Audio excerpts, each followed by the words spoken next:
Hey there, I'm Meredith, and I'm an intuitive and an astrologer based out of the mountains of North Carolina. And today I just wanted to take a second to come share with you. Someone asked me a really good question, and I wanted to share like a full response because I thought it was just, yeah, awesome and a really good way for me to provide an example. So, Mala, my friend from the internet, asked me how I might design a ritual to get rid of sciatic pain.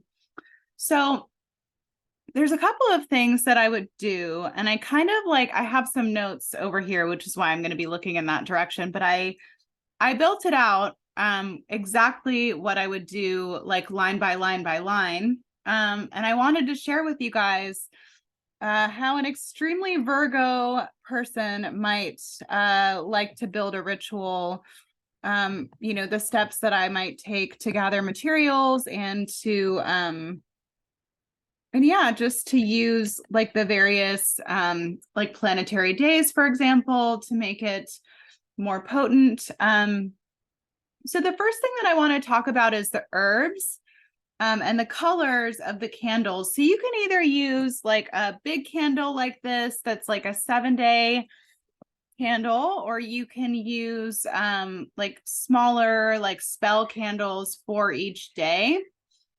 So what I wanted to share about was the Hermetic law of correspondence. I have it tattooed on my body.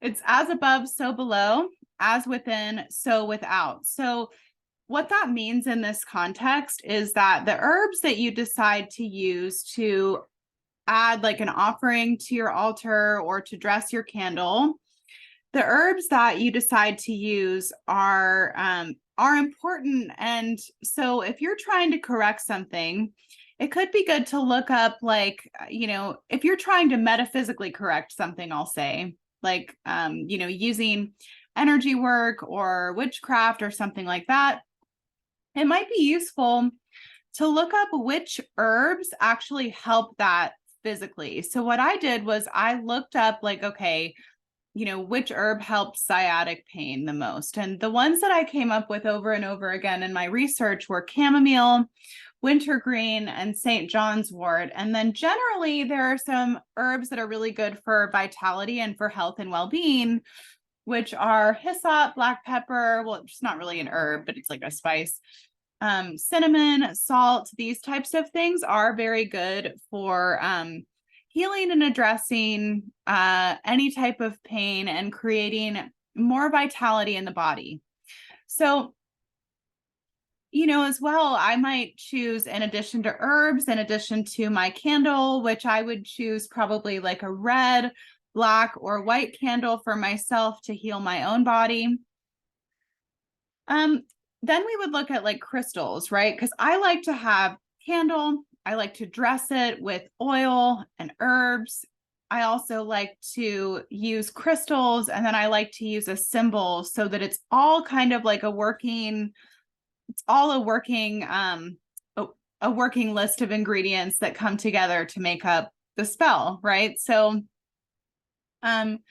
I chose for this that I might use something like smoky quartz, because smoky quartz is very grounding and very good for the body. Or lepidolite is another really, really good one. Lepidolite is basically like the constituents are just lithium in lepidolite, and then mica as well. So I figure like that might be really good for creating a deeper sense of harmony within the physical body. So that's what I would use.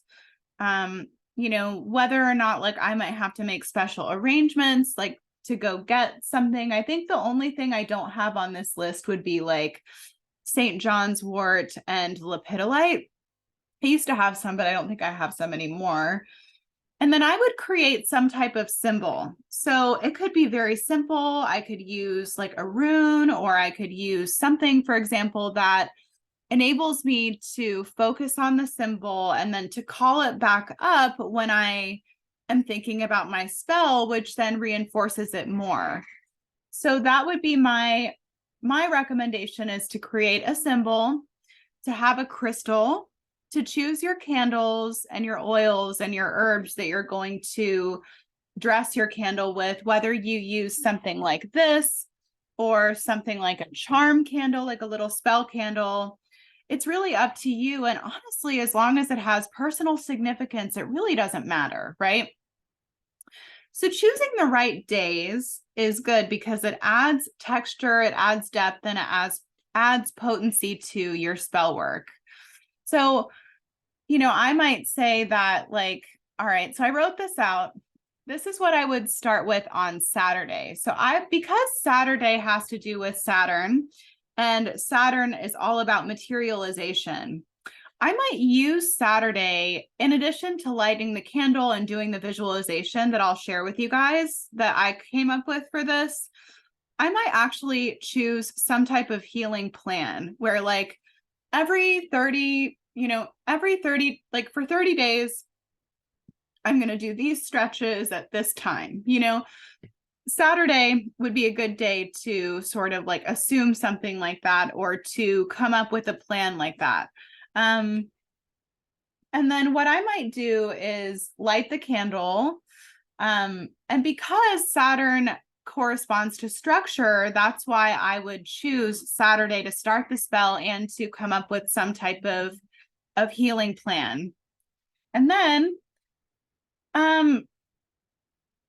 let's see. So when it comes to the visualization exercise, because when you light the candle, you can focus on the flame, you can direct your intention toward the flame, look at your symbol, hold your crystal, these things all create like one big working picture together. What I might do, though, is I might go into what's considered to be like a trance-like state or a meditative state where your brain waves begin to slow down, your thoughts begin to slow down.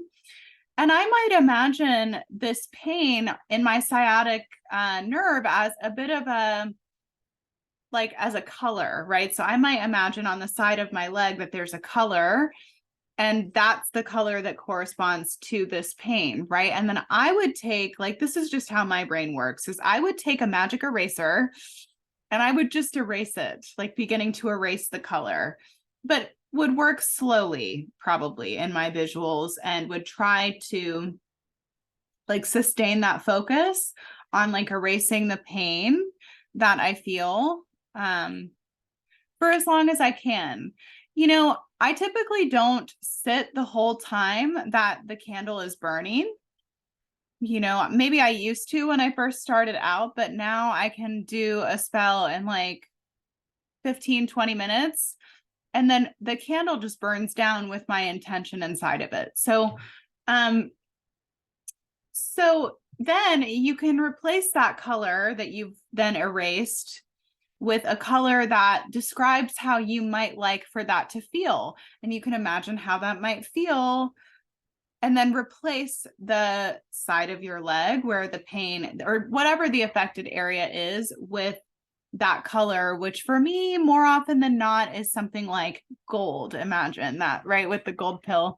So then Sunday is connected to the sun. So for me, this would be a 4-day spell. I forgot to mention that. Sunday, I would make time to play at least once, and I would find some time to be silly, because that's what I connect to, sort of like the sun, like the energy of Leo. I would intend and visualize the energy of the sun filling up my leg and the affected area or whatever. And I would also burn a candle. And so, you repeat the visualization, you repeat the burning of the candle, you hold the crystal, you look at the symbol, these types of things. That I would do that for 4 days. And then I would add like having fun and being silly, because Sunday is a day for that, actually. Allegedly, Jesus said you can't enter the kingdom of heaven without having the mind of a child, right? And so being silly, being playful, laughing, all of that stuff is very good for creating magic and also for attaining like magical results, right? So on Monday, because Monday is ruled by the moon, I might maybe do some journaling or take a bath or something that allows me to release the like trapped emotions that might have gotten bound up in the side of my leg if I'm dealing with sciatic pain. In addition to lighting the candle, using the crystal, charging up the symbol, and doing the visualization of erasing the pain and then replacing it with something else, right? And then what I'm going to do after that on Tuesday, because Tuesday is connected to Mars. And so I might decide on Tuesday that I'm going to move and I'm going to sweat, right? In addition to lighting the candle, holding the crystal, holding like the sigil, charging it, and then also doing the visualization, I might add to go outside and to move and to sweat because Tuesday is connected to Mars. And then after that, knowing that the spell is complete, I might come back to that visualization. I have my crystal, I have my symbol that's been like burned in my mind that is connected to healing my sciatic pain. And then I also have that crystal. I have everything that I need. I know in my mind that the spell is done and complete. And then I can move forward with my treatment plan of like, for 30 minutes, these days I do these stretches that I came up with on Saturday, which is connected to Saturn. So that's what I would do if I were healing a physical body problem. And in this case, the example that was provided for me was sciatic pain. And I'm really grateful for Mala for asking that question. It's good to have internet friends. So yeah. All right. Thank you guys. Have a great one. Hope this was helpful. Bye.